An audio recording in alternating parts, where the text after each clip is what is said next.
अकोला जिल्ह्यातील काही पत्रकारांना ठोठावलेल्या 5 दिवसांच्या कोठडीच्या शिक्षेविरोधात तालुक्यातील पत्रकारांनी काळ्या फिती लावून पोलीस बंदोबस्तात शासनाचा तीव्र निषेध नोंदवला व जेल भरो आंदोलनाचा इशारा दिला।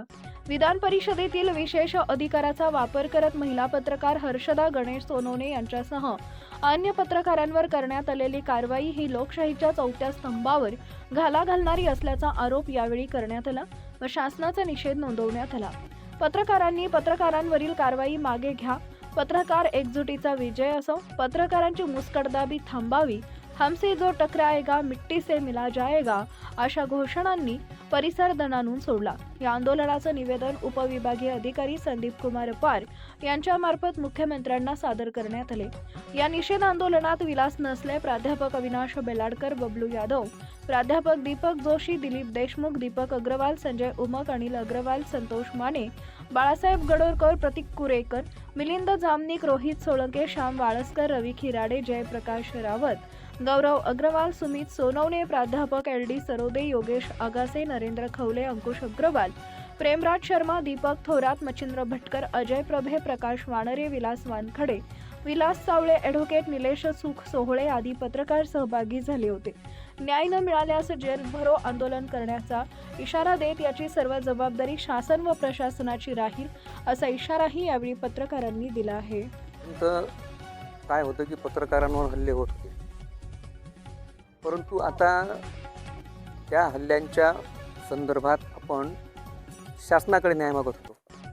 आता शासनच पत्रकारांवर हल्ले करायला लागला आणि ते विधिमंडळासारख्या सभागृहातून आणि अधिवेशन सुरू असताना, अधिवेशन सुरू असताना जर पत्रकारांवर अशा पद्धतीचे हल्ले होत असतील, हक्कभंग आणणं म्हणजे हल्लाच आहे एक प्रकारचा तो पत्रकारावरचा, आणि हा अशा पद्धतीनं जर पत्रकारांवर अन्याय होत असेल तर मग आता शासन तर आपल्याला न्याय आपण मागतो शासनाकडे, आणि शासनच जर आपल्यावर हल्ले करत असेल तर आता आपण न्याय मागायचा कोणाकडे?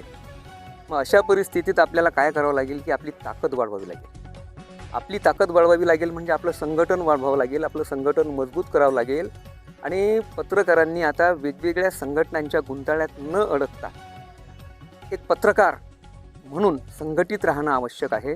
पत्रकार म्हणून पत्रकार जेव्हा संघटित राहील तेव्हाच तो त्याच्यावर होणाऱ्या हल्ल्यांचा प्रतिकार करू शकेल। आता शासनही त्याच्या बाजूला नाही। शासनानं आता कायदाही केलेला आहे कायदा आधीच। आता कायदा करणारं जे शासन आहे ते शासनच जर पत्रकाराला असं आरोपीच्या पिंजऱ्यात उभं करत असेल तर मग काय करणार? म्हणून मी सांगतो की एकच आपण संघटित व्हा आणि एकजूट आपली निर्माण करा आणि यांना दाखवून द्या की आम्ही लेखणीही चालवतो आणि शस्त्रही चालवतो। मग जर काम पडलं तर आम्ही रस्त्यावर उतरू आणि आमच्या न्यायासाठी आम्ही झगडू। आतापर्यंत आम्ही सर्वसामान्यांच्या न्यायासाठी आमची लेखणी झिजवत आलो, आणि आज आमच्यावर जर असा अतिप्रसंग होण्याचा प्रयत्न होत असेल, करण्याचा प्रयत्न होत असेल तर मात्र आम्हाला आता हल्लेखोरांच्या सोबतच शासनाला देखील आव्हानाची भूमिका घ्यावी लागेल।